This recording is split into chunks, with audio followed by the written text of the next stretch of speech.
In a world of terrifying creatures, being small means facing danger at every turn.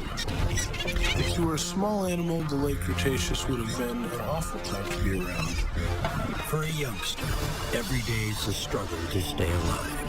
Their only chance, keep out of trouble and grow up fast.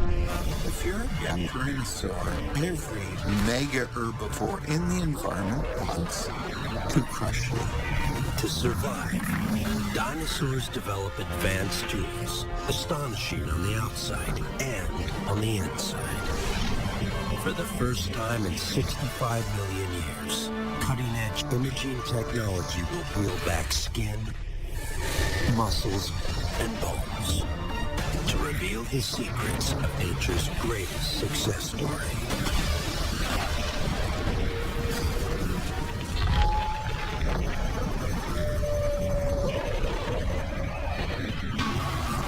The largest dinosaurs grow as tall as a 6-story building and weigh 50 tons or more. No land animal today even comes close. The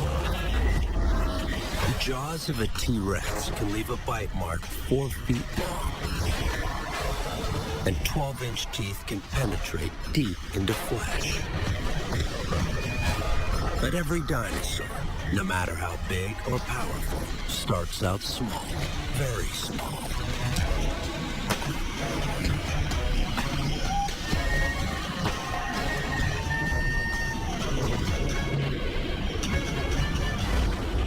Oklahoma, 110 million years ago. A herd of Sauroposeidon are on the move. We're talking about an animal that was probably 80 or 90 feet long, and about 40 feet of that was just neck. So when it stuck its neck straight up, it could probably reach about 60 feet up in the air. These leviathans are making a journey to nesting sites they've used for generations. Developing inside them are hundreds of eggs. They're the future of a species that will be around for 15 million years. More than 75 times longer than modern humans have been on Earth. Yet each egg is no larger than a cantaloupe. I think it's a very beautiful idea that you have this little egg that's surprisingly small, and out of it comes a baby Sauroposeidon that's about the size of a rabbit, and in 2 or 3 decades, it's going to be a 50-ton adult. But just why does this huge animal have such small eggs? Sauroposeidon eggs, like all eggs, are honeycombed with tiny pores to let oxygen in and carbon dioxide out. Bigger eggs need more air holes, but get too big and this tiny home collapses. That's why even today, no bird lays a larger egg than an ostrich, an egg weighing just over 3 pounds.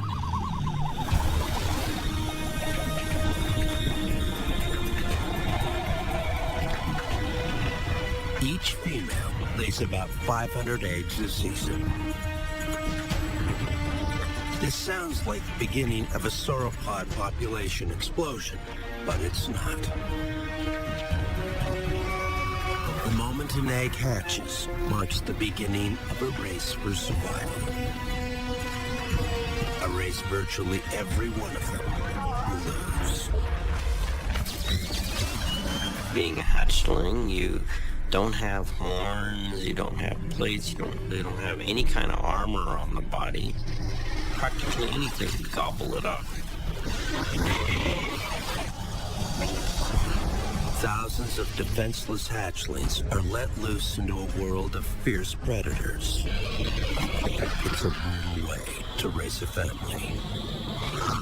Sauropods are just trying to flood the environment with babies, just in the hopes that a few survive.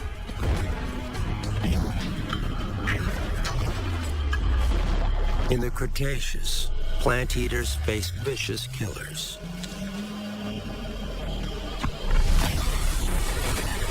And none has a worse reputation than Tyrannosaurus Rex, possibly the largest land predator that has ever lived. The T-Rex is sort of the quintessential monster. A dinosaur with an attitude. A Tyrannosaurus Rex can grow to 18 feet tall and over 50 feet long, with jaws designed to tear meat to shreds. This beast's reputation for violence and terror is unmatched. But a T-Rex comes into the world protected like few others in the Cretaceous. If you say Tyrannosaurus Rex, I think of gentleness. I think of superb motherhood and a struggle to raise one's chicks. The dreaded Tyrannosaurus Rex, it turns out, is one of the most nurturing of all dinosaur parents. It was taking care of the eggs, sticking around the nest, defending the nest, and keeping track of its progress. Tyrannosaurus Rex means Tyrant Lizard King. And this beast rules a world where physical traits more than intelligence determine winners and losers. But T-Rex has both. Superb biomechanics and, by dinosaur standards, a stellar intellect. It was the result of many, many millions of years of specialization for large body size, for focus on prey, for sensory apparatus, and for the ability to dispatch a large herbivore. With things like Tyrannosaurus Rex, you have bigger brains. You have the option for more complex behaviors, especially when it comes to parental care. For 3 months, an adult delicately guards the nest to ensure the survival of their youngsters and the continuation of their genes. You've got to have somebody that's very, very attentive when these little things hatch. Inside the egg, the embryo breathes in oxygen and exhales carbon dioxide. The CO2 dissolves in fluid, making carbonic acid. Acid that slowly weakens the shell. Suddenly, something miraculous happens. A 3-foot-long T-Rex chick breaks free. You can imagine T-Rex helping its young out of the shell, even with those big giant jaws. The hatchling is tiny compared to its gigantic parents. And this heir to the T-Rex throne is immediately under threat. Tyrannosaurus Rex, when we think about it, we tend to think of the big adult because that's skeletons that we see. But we know that they didn't hatch that way. Once those eggs hatch, then we've got an animal that's maybe 3 feet long, maybe weighs about 5 to 8 pounds. Comparing that to the adults, which might weigh as much as 7 tons and be 40 feet in length, how is this animal gonna be careful to not step on these little beasts, let alone try to protect them and try to make sure that they're going to be cared for? There's nothing fearsome about them. Sure, maybe someday they'll become a fearsome animal, but at that time they're just a meatball on legs. Wherever this T-Rex looks, he stares danger in the face.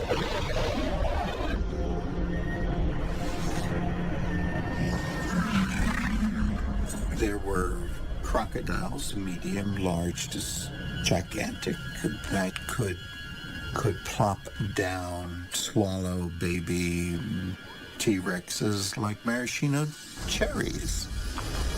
Clearly, a young T-Rex is very susceptible to be eaten by just about everybody else who's around who likes to eat meat. And danger isn't limited to the ground. Sometimes it dives out of the sky. Quetzalcoatlus, a 400-pound flying carnivorous reptile, circles, waiting for just the right moment to strike. Quetzalcoatlus would make all other animals in the late Cretaceous stare. With a 42-foot wingspan, they could shut out the sun. One tool that makes this flying reptile so effective is the highly advanced eyeball. Its eyes are built like a hawk's and are able to see with 4 times the clarity of a human eye. Add to that a retina over 4 inches wide containing over 1 billion light receptors. And you've got a reptile that sees the world in high def. There probably weren't many animals in the Cretaceous that would dare to try to grab a baby Tyrannosaurus Rex. Quetzalcoatlus could probably manage it. You see a stork on the Nile today eating a baby crocodile, and you can imagine in your mind Quetzalcoatlus eating a baby tyrannosaur 65 million years ago. I never know how well Tyrannosaurus could count, but I imagine Mom would be a little bit perplexed when suddenly she was down to 5 instead of 6, and there was no sign of where it had gone.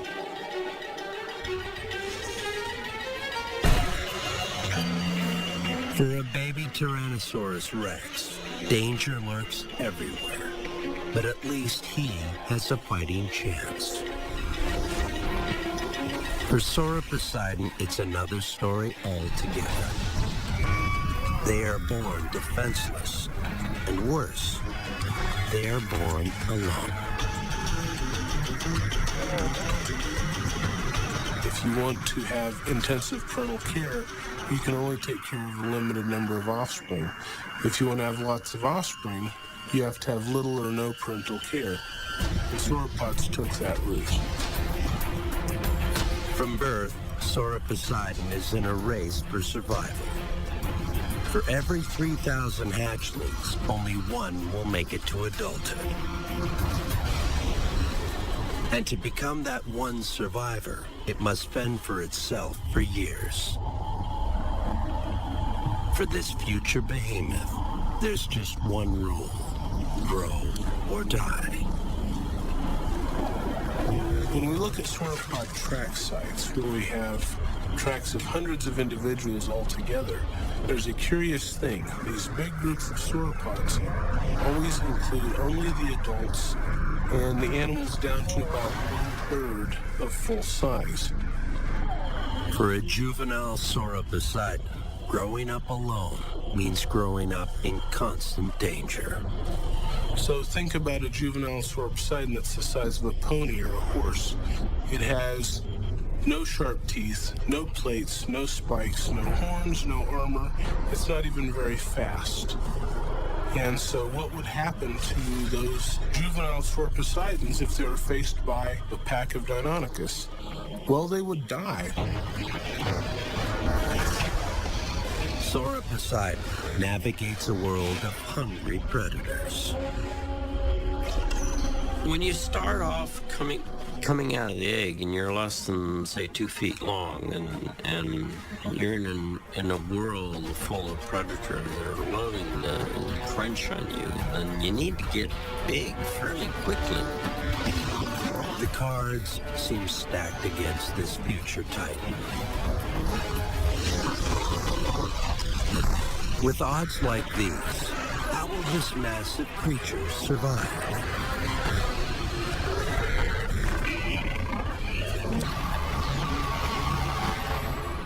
Tyrannosaurus Rex, a skull almost 5 feet long, up to 60 serrated teeth, able to cover 15 feet in a single stride. This is one of the biggest carnivorous dinosaurs ever to walk the earth. T-Rex's bone-crushing teeth. They're huge. They have 2 or 3 or 4 times the strength for the body size of any other meat eater. Yet a T-Rex is born into a world of enemies.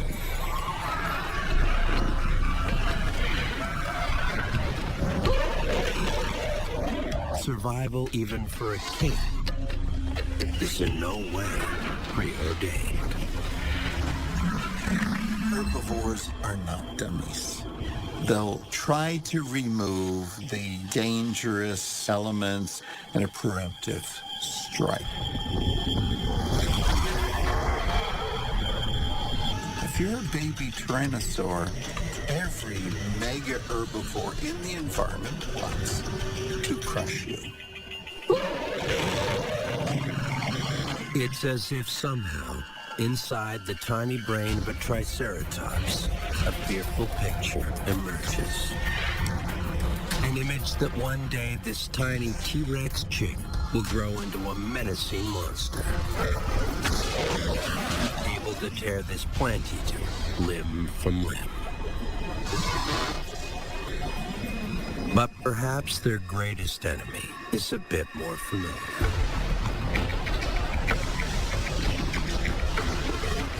Part of the greatest danger to a baby T-Rex is another T-Rex, the family from over the hill. Because Darwinian calculus tells you, the predator, to eliminate your competition, other predators, whenever you can. Male lions defend their cubs against rivals who see their offspring as future competition for food and eggs. Wouldn't an intelligent predator like T-Rex make the same calculation? Compared to prehistoric plant eaters, its cerebrum, the part of the brain associated with strategy, is huge. So is the cerebellum, which controls muscle function. This is an animal that can plan and execute a devastating attack.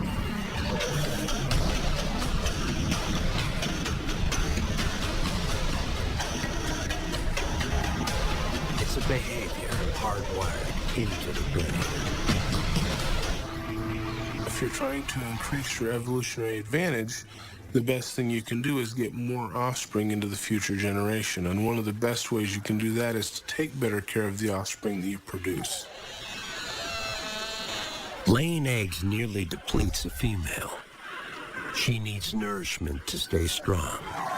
And nourishment means meat. While she searches out her next meal, the male stays behind to guard the nest.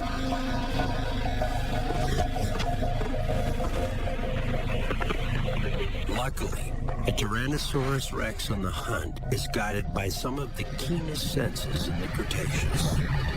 Its eyesight would actually have been very, very good.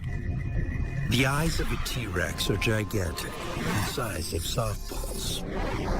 A large retina collects more light, more visual information.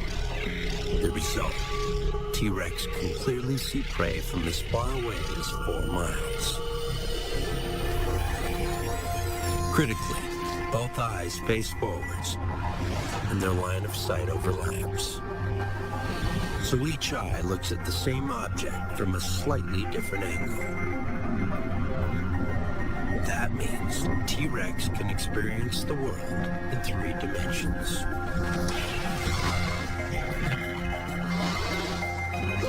There's very little in the environment of T-Rex that would escape its attention. For a hunter, hungry after months of growing her eggs, making a kill may mean the difference between life and death. Ankylosaurus is an herbivore, but it's a tank of a reptile covered in steel-tough armor. T-Rex 3D vision pulls this animal clear of the background. Could this plant eater be dinner? T-Rex is impressive and it's powerful, but compared to an ankylosaur, it's relatively lightly built. Protective plates made of bone and cartilage cover this lumbering creature from head to tail. Light but extremely strong. The hide of Ankylosaurus is built like a bulletproof vest. And that's not all. Ankylosaurus is armed with a deadly weapon. A bony club. If that club were to connect into the skull of the T-Rex or into the shin and foot of the T-Rex, it would shatter those bones. I think that one good blow by the tail claw would be enough to deter this Tyrannosaurus. Ankylosaurus are plant eaters, yet they're designed to kill. Even a Tyrannosaurus Rex would have to be at the top of its game to bring one down. The T-Rex is a refined array of senses that just might lead the way directly to a meal. An acute sense of smell, for one. Behind the nostrils are large cavernous chambers lined with sheets of sensory tissue able to detect odors. The olfactory bulbs transmit that information back to the brain. One of the big surprises was the size of the olfactory bulbs, part of the brain associated with processing information about smells in the environment.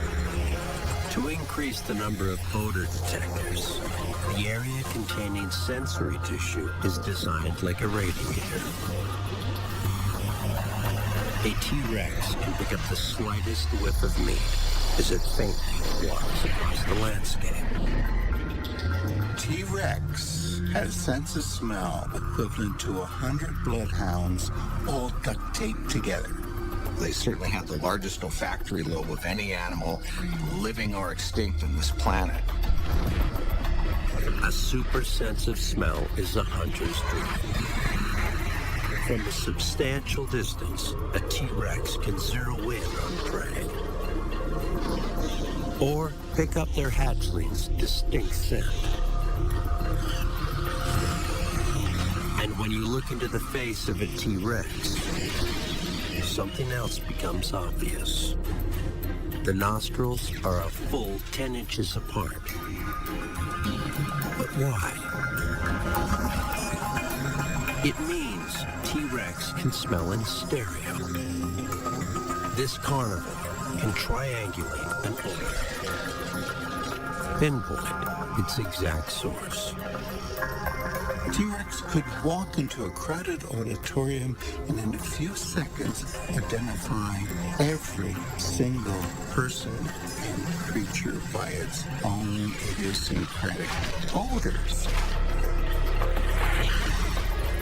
This female is desperate to eat.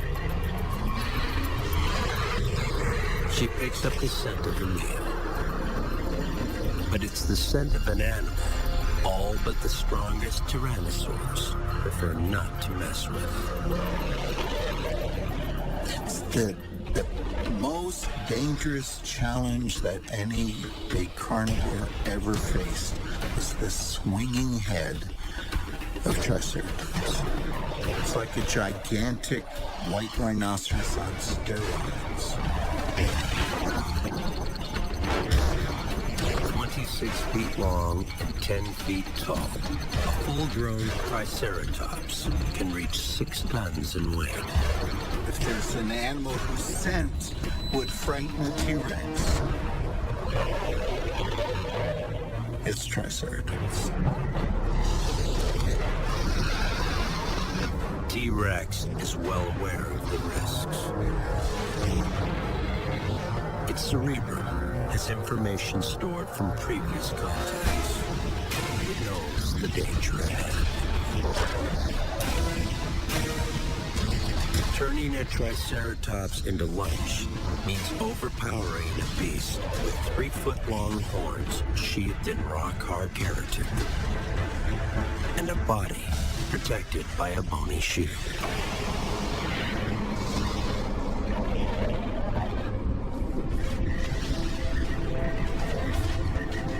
But possibly, the survival of her genes for another generation might be just one fight away.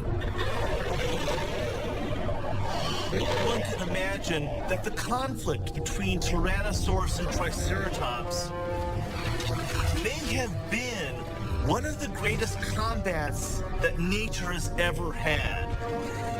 And this well-protected herbivore is everywhere. In fact, in the late Cretaceous, Triceratops outnumbered Tyrannosaurs 10-1. Their success is down to one reason. A single thrust of the brow horn could penetrate right into the cardiac chamber or the lungs. If you're going to put a meter-long horn into a chest cavity of a T-Rex, the chance of you doing some damage are pretty great.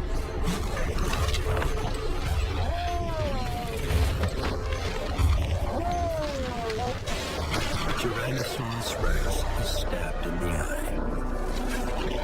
Triceratops, an herbivore, gets the best of the king of Cretaceous. The key element for any predator is to go in, make the kill, get what they need, and do it without injuring themselves. For a carnivorous predator, losing an eye could be fatal. Back at the nest, the chicks are guarded only by the male. Overhead, a Quetzalcoatlus senses blood. On the ground, one parent is down and the other faces starvation. For a baby T-Rex, it seems the situation couldn't get much worse.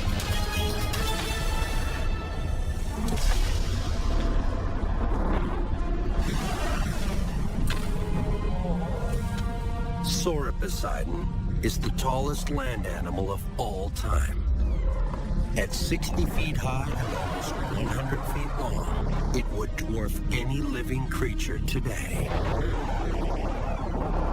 Yet despite these mammoth proportions, its brain is tiny, weighing just 4 ounces. The brain size of Sauroposeidon would probably be about the size of a cheeseburger. Probably had the smallest brain size to body size of any big animal that's ever lived. Big, dumb brute. Sauroposeidon's brain is 1,000 times smaller than its body. Just an eighth the brain capacity of a T-Rex. Worse, its cerebrum, where strategic thinking takes place, is barely developed. I mean, these guys were, frankly, dumb as a fence post. Sauroposeidon does almost everything by instinct, including rearing, or more accurately, not rearing its children. It may seem cruel to just dig a hole and leave your eggs in one drawer, but it's a very effective means of reproduction if you can afford to make lots of babies. We know that the sauropods were not taking care of the newly hatched babies. We don't find the newly hatched babies with the adults. Scientists believe Sauroposeidon's gargantuan size makes incubating eggs a physical impossibility. You're running, say, 60, 80 feet in length, and your eggs are only about the size of a cantaloupe. The size difference makes it so hard to be gentle. I think sauropods like Sauroposeidon are just too big to be able to control where their body mass is going to be. They aren't. They don't have the brain capacity to understand where their butt is at the same time as where their head is. With its mammoth size and limited intellect, Sauroposeidon relies on a totally different method than Tyrannosaurus rex to raise its young.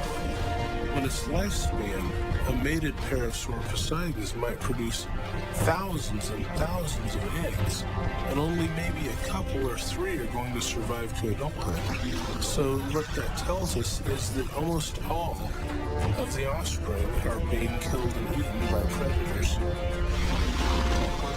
Basically, you're flooding all the carnivores with so much food that they can't eat it all, and so there's bound to be some survivors. Sauroposeidon's approach to its young sounds brutish and cruel. Something best left in Earth's distant past. But it isn't. Sauroposeidon, like sea turtles, for example, seems to have tried to overwhelm the predators with just sheer numbers of offspring. They're not just all laying their eggs within a few weeks of each other, they're all trying to lay their eggs on the same night or two. And one of the reasons is that they can overwhelm the predators. If you have a food resource that's available in vast numbers, but only for a very limited time, it's hard for predators to eat all of them. From the moment sea turtles hatch, they are on their own. For predators, hatching time is a veritable feast. Still, the strategy works. Carnivores munch down virtually every hatchling. A few, though, do make it. Not even the most voracious feeders can kill them all. Sauropods were in a predator-rich environment, so I'm sure that many sauropod nests were found and destroyed by predators before the babies could even hatch. Sauroposeidon's size is its main defense. When it reaches an adult weight of 50 tons, nothing can touch it. But maintaining this massive girth means filling your belly almost constantly. An adult will eat almost anything that grows. They consume as much as 330,000 calories, almost a ton of greenery every day. To find that much food, herds roam far and wide. Even if they had the brain capacity to care for their young, there just isn't enough vegetation to let them stay by the nest.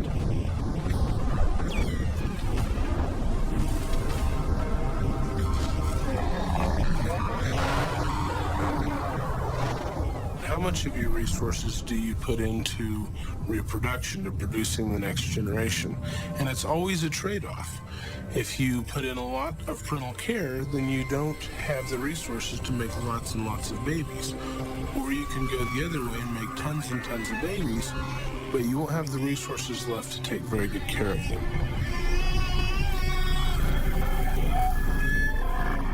Taking care of offspring requires not only brain power, but also well-developed senses. Sauroposeidon has neither. Its eyes are separated, located on each side of its head, so it has no ability to judge depth.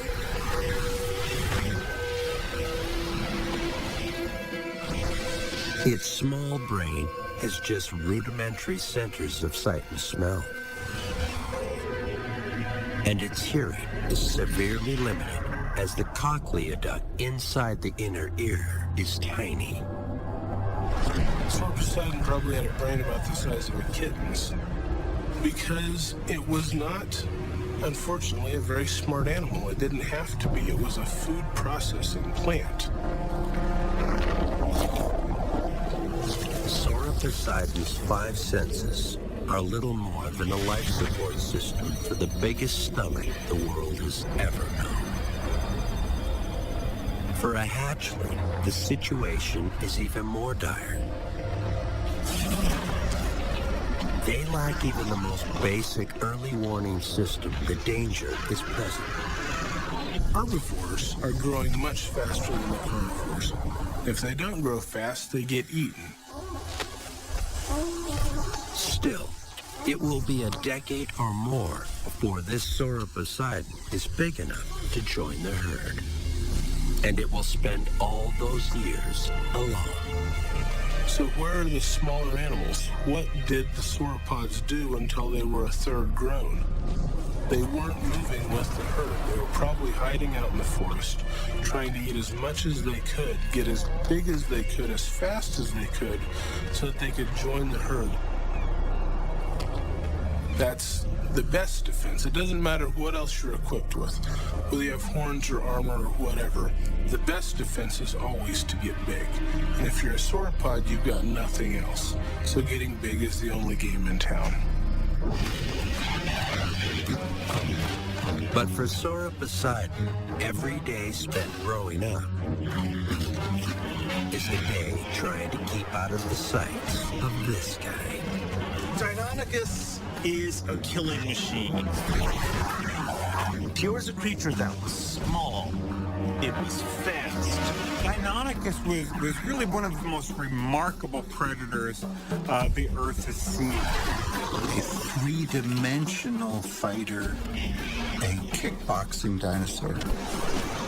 The weapon that defines Deinonychus is a slashing 4-inch razor-sharp blade, kept upright during walking or running, constantly caught, ready for a fight.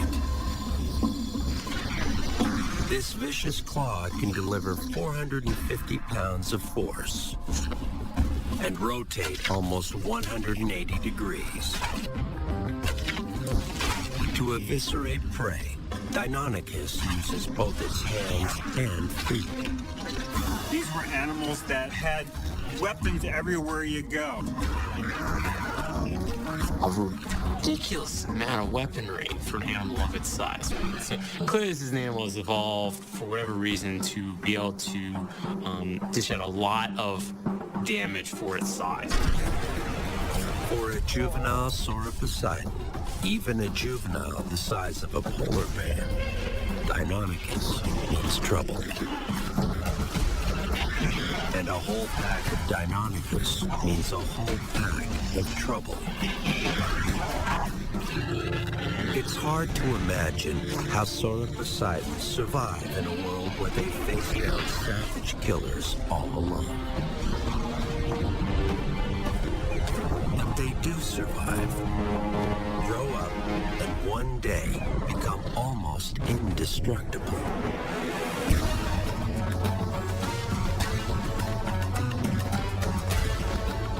For Tyrannosaurus rex, the most advanced carnivore that has ever lived, the odds are even tougher.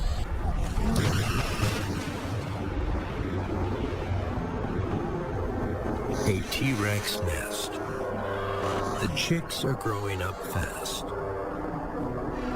The female is far away, on a hunt trying to replenish her strength. The male stays behind to guard the roost. There's always this idyllic picture of this female Tyrannosaurus guarding her clutch of eggs. It may have been the male, as far as we know. I mean, the female could have said, "Buddy, you caused the problem. You take care of them." But the male needs to eat too. A warm-blooded carnivore can't last for long without a meal. A scent travels on the breeze. An aroma his brain instantly recognizes. A triceratops, dead and rotting. Dinner just got one step closer. And the advantage of a carcass is that it can't fight back. There's this debate, was T-Rex a scavenger or predator? And the answer to that is it was both. Any large animal needs to be able to find food on a regular basis. And these guys were warm-blooded. They needed to eat frequently. But with both parents out searching for food, the nest is left unguarded, exposed. Danger lurks everywhere.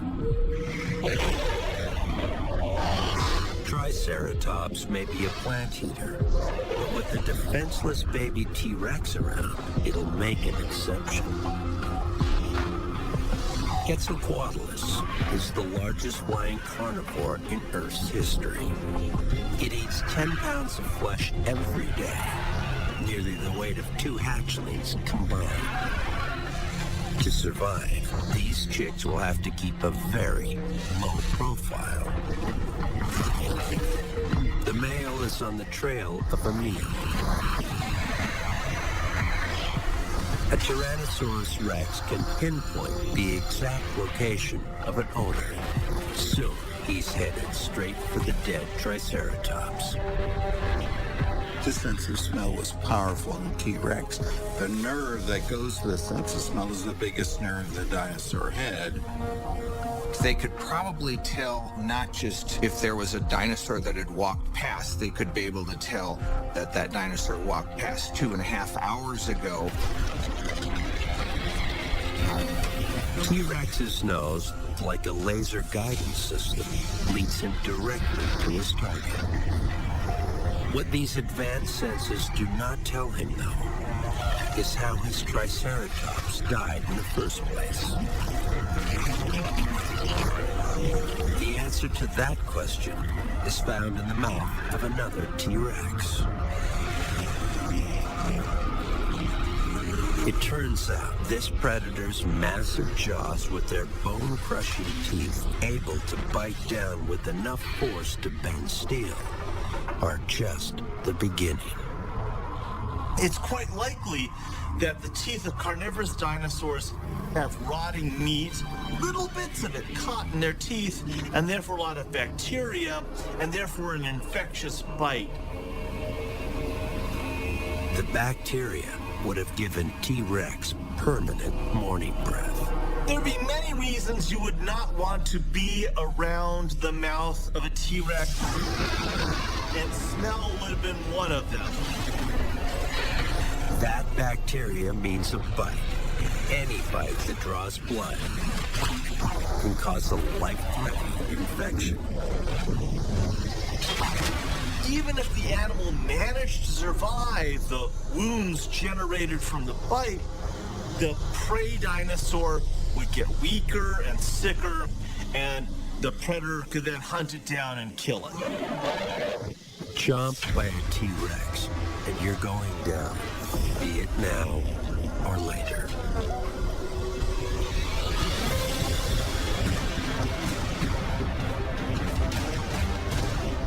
And once you're down, Tyrannosaurus Rex will find you and eat you. The problem for this T-Rex is that the stench of rotting meat draws a crowd. And while a hungry adult male fights for his share of the spoils, his unguarded hatchlings wait for his return. All while a Quetzalcoatlus circles overhead.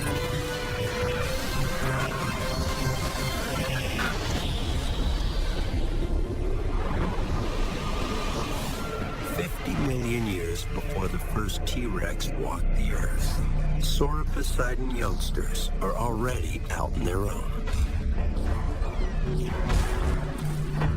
Huge numbers hatch each year, but only 3 out of 10,000 will survive to adulthood. The most dangerous time is when they're smallest, the first few weeks. Their best defense is to get as big as they can, as fast as they can.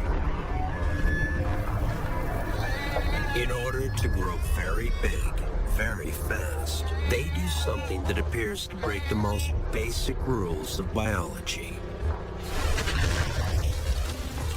For the first few years, these plant eaters are meat eaters.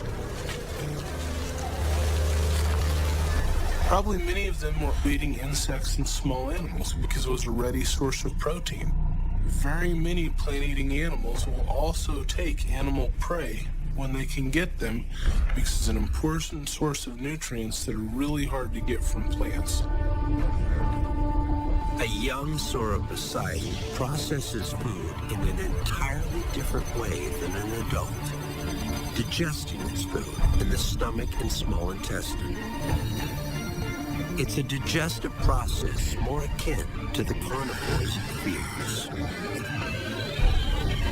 And Sauroposeidon has another trick for growing to mammoth proportions: hollow bones. Its backbone, neck, and ribs have walls just a fraction of an inch thick. Even its limbs are far less dense than the bones of many mammals. So look at these big sauropods like Sauroposeidon. They're growing to 20, 30, 40, 50 tons, and they're doing it in the space of just 2 or 3 decades.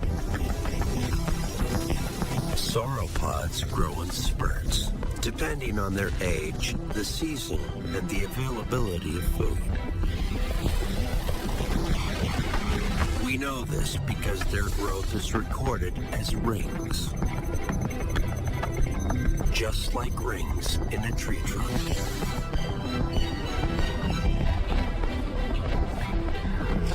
For the first few years of a Sauroposeidon's life, predators are at every turn.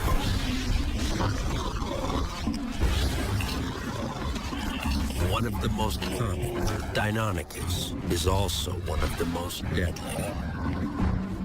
Cunning. Definitely cunning. Big brain. Smart.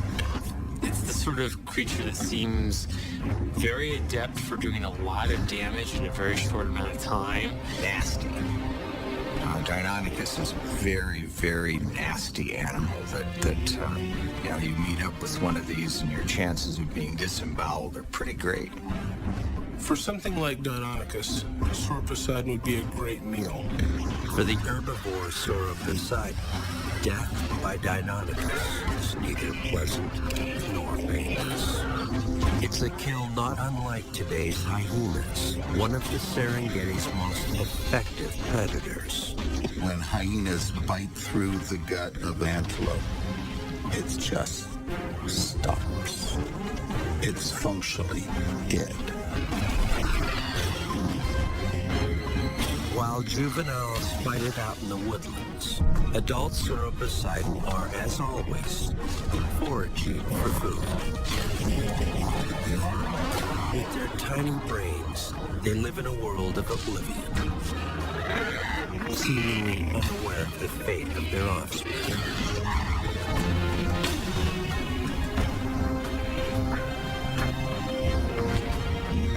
Tyrannosaurus rex, though, lives in an entirely different world. A male wolfs down a triceratops carcass. Those powerful jaws smash into the meat of the animal. Those gigantic teeth pierce down through flesh. These well-rooted teeth are there to break into the bones. Scavenging keeps T-Rex alive. Maintaining strength is essential. His chicks are depending on him. Left alone, they are as vulnerable as a clutch of baby Sauroposeidon. And a Quetzalcoatlus has a voracious appetite. Soaring at 10,000 feet, a sense of smell is useless. This flying reptile relies on its fantastic eyesight to scan for vulnerable youngsters on the ground. It could make the difference between a meal and no meal. It zeroes in on a target. A 3-foot-long baby T-Rex appears on the radar. It's going to need to have fairly good distance vision in order to be able to see just generally where it's going and targets on the ground. This T-Rex is not a killer. Not yet. And these babies taste just as good as any other little dinosaurs that dot the landscape. They would have been just about the right size to be a snack for Quetzalcoatlus.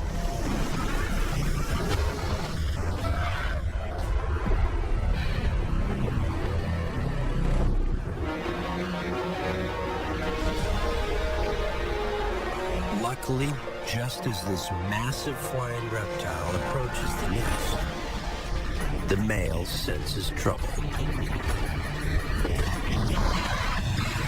His ultra-sensitive olfactory lobes pick up the distinctive scent of Quetzalcoatlus.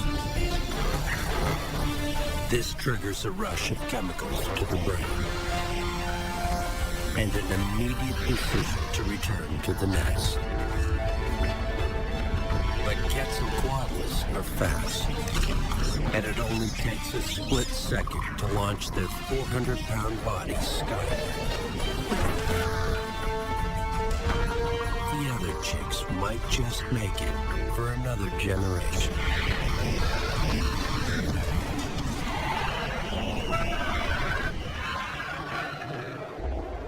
Dinosaurs ruled the Earth for millions of years.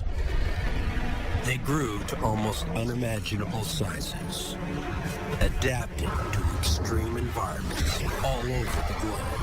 These animals were very successful and really some of the crowning achievements of evolution. And they do it all without much brain power.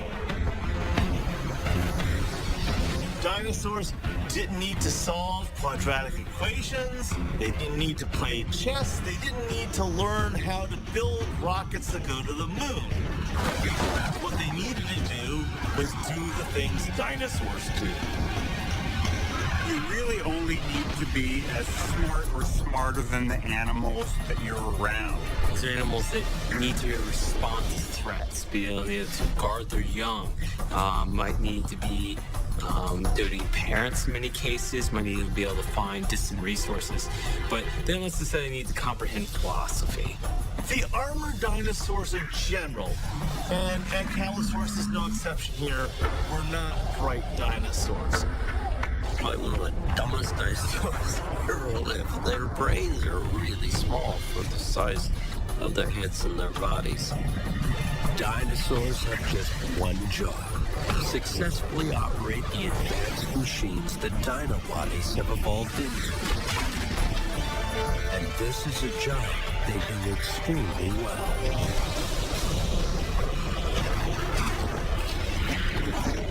They would have seen and smelled and heard the world in ways that far exceed what we're able to do. And in a way, that's a lot of brain power, just different kind of brain power. For dinosaurs, brain power, carefully honed physical traits, and instinct itself all work together. The result: dinosaurs survived for over 165 million years, 800 times longer than we've been on the planet. They were on this planet for more than 100 million years, and these guys were very successful, and they only went out because of extraterrestrial causes.